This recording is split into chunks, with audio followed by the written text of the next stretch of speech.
My name is Dan Schmitt. I do a weekly television show called Team Chicago Champ. My website is teamchicago.tv. Teamchicago.tv. I'm here at the Mods and Rockers in Chicago. What we're going to look at over the next 10 minutes, I'm going to show you some of the highlights. We're going to talk about a couple of these British motorcycles, what makes British motorcycles so unique, what are some of the fascinating things about British motorcycles, give you a flavor of what British motorcycles are all about. Remember, my website is teamchicago.tv. As we look at this new modern Triumph Truxton, a big twin, from a new era. Remember, Triumph was brought back to life in 1994. We're going to talk to Ken Rottmann, and we're going to talk about the era, not this era, when Triumphs were the most popular bikes in 68, 69, but they made a big mistake when they combined BSA and Triumph. They made not great motorcycles in 71 and 72. In fact, it was scallops that saved Triumph. But we got to remember the British government was getting involved with industry at that time. So let's talk to Ken Rottmann. 72 BSA might have been the last year. The 72 Triumph, you pointed out that they corrected some of the mistakes they made in 71. So point out some of the highlights of these two bikes, and of the two, which one you think, both of them, the one's a single carb, the other one's a twin carb, but performance-wise, which engine you really think is a better engine? Triumph. Okay. All right. Yeah. Okay, so last year the BSA, 72 BSA Thunderbolt, single carb. Surprised it has a tachometer on it, actually. I thought the Thunderbolts only came with just Speedo. And it's all correct. Everything's true on this bike. Everything looks completely original. The last year of the BSA 650, it had a cast iron oil pump. It had the superior oil pump. This oil pump's better than the previous BSA oil pumps. Everybody wants the oil pump out of these. And great bike, you know, and they handle great, and there's nothing wrong with them. People just didn't like them because of the different style, the bread box gas tank.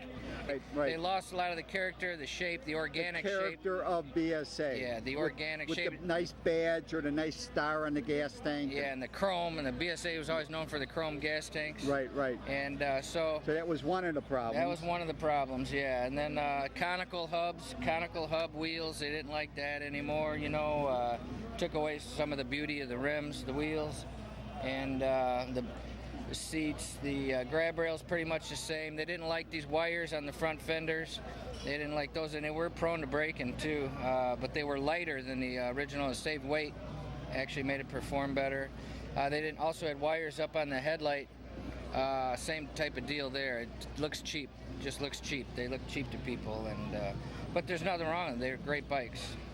Okay, now the Triumph, this was also one of the sad points of Triumph at this point, because the sales fell off in 72 of these bikes too, so. Yeah, and actually they had this type of gas tank also, but they realized right away that Americans didn't like these gas tanks and went back to the scallop tank. With the chrome badge, yeah, back to make it look like a Triumph. Right. And then by mid-72, they had lowered the foot frame slightly, narrowed the front seat so that you could touch the ground better, easier. And now we're going to take a look at my Triumph motorcycle at the Mods and Rockers, number 45, a Cycle World Triumph. And up in Wisconsin, this is where Ken's shop is going to be. Ken's British Classics will be in this firehouse on 158 in Kenosha. But we're going to put together the clutch hub on my Triumph race bike as we grease the inner bearings. So first thing, we're going to install the keyway. Now that's a tapered shaft, which is part of the main shaft of the transmission. So it's just a taper fit, but according to the old British, a taper fit is as good as any fit there is, correct? Yes. As long as it's torqued in place. Okay, so now we got the keyway in. We'll show the bearings first. These are the bearings that needed to be greased They haven't been greased in about 10, 12 years since the last time I had this primary part, and this is a dry primary system, so it's really critically important that you got that thrust washer in there.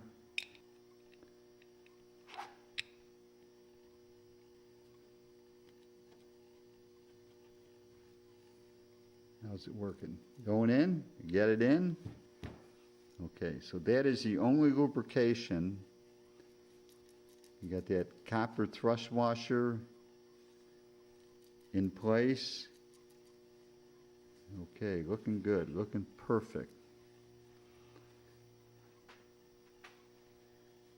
So that, but I'll try maybe to take this apart every 10 races. What do you think? 10 races would be a good count.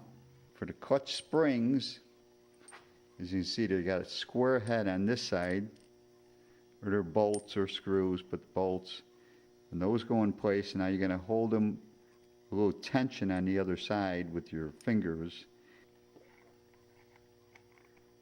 There's no keyway there, but it fits down on the spine. Now, how's that look? Is that pretty tight in place?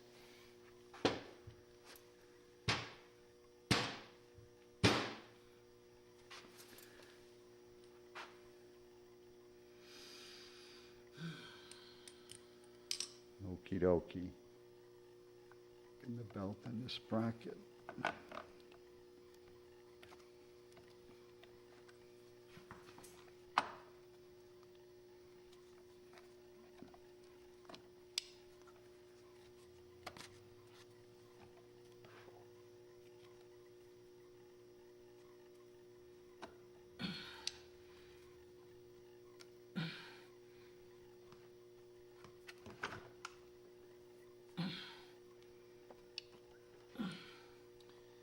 How are we looking? Where's our nut?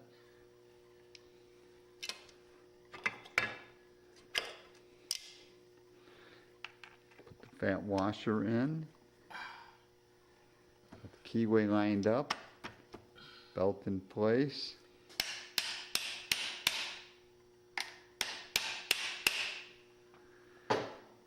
Spline all lined up. Keyway. Tell me a little bit about Loctite.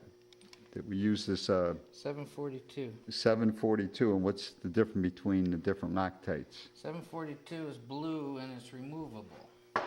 So you don't have to put heat on it. Well, it helps. Right. But you'll be able to get it off. With Right. the red, you may never get it off. Right. Well, red, you definitely need heat Right. to get it off. Right.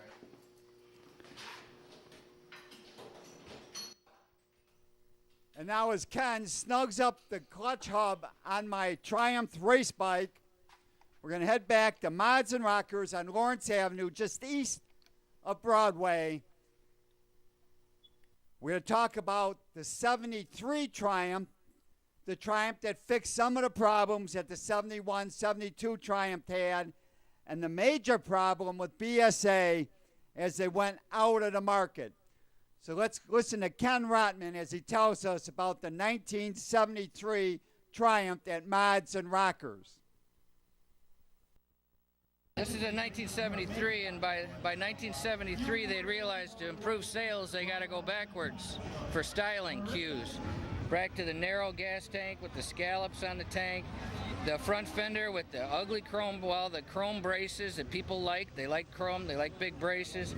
They went back to the big headlight bucket that was dearly missed. Everybody loved those big British headlight buckets, so they went back to those. They got rid of the wire mounts for the headlight, and they went back to ears just like the 60s. Looks just like the 60s. Well, what they did change, they made it a 750. 750. So, and even the rocker box, and it's a short rod 750, so they actually stowed the dimensions from the BSA, right? Right. Went back to the chrome levers. They got away from the aluminum, which people didn't like. Went back to the original style chrome. Amel made those levers. So they did listen to their customer. Yes, they listened to America, because that was their number one sales was America, and they knew that this is a bread and butter. Their theory back then was export or die, because Europe was in bad shape, so they had to make these for America, and that was their gold mine over here, was American riders. we've had a lot of design, like those scallops on the gas tank actually came out of Detroit. There was a guy painter there in Detroit. The dealer would paint his bikes, paint his gas tanks with those scallops on it, and they'd sell so much faster. They let the Triumph rep know that. He went back to England, and then they started coming from England with those scallops on there. But that was born in Detroit, USA. And then Norton, also John Gregory in Kenosha, helped Norton with their Commando, helped them design the Commando. And it's just amazing that these guys over here helped the British tell Britain and tell England and Triumph and these manufacturers what America was looking for and what they wanted in a motorcycle. And then they came out with the long reverse cone megaphones also, and a disc brake on the front. Well, disc brake, but these still shifted on the right. Right hand shift, yep. Yep. There are appeal for things like, back in the 60s it was a peanut gas tank. We wanted a peanut gas tank. That made no sense to the British because they wanted a big gas tank. You know, they couldn't understand why we'd want smaller fuel capacity, but it was all about looks in the 60s and 70s. We wanted chrome front ends, longer front ends. Everything was about the chopper craze in the 60s and early 70s. So they followed, they went with the smaller gas tanks, and the home market bikes were way different than the American market. So, you know, they gave us what we wanted. Thank you, Ken Rottmann. As we go out with the music from the Million Dollar Quartet, don't forget their website, milliondollarquartetlive.com, theaterinchicago.com. Thanks to Larry Fletcher, Steel Toe Press, as we look at some of the great artwork. Mods and Rockers, join us June 14, 2014. Don't forget Ken Rottmann at KensBritishClassics.com, TeamChicago.tv. See ya!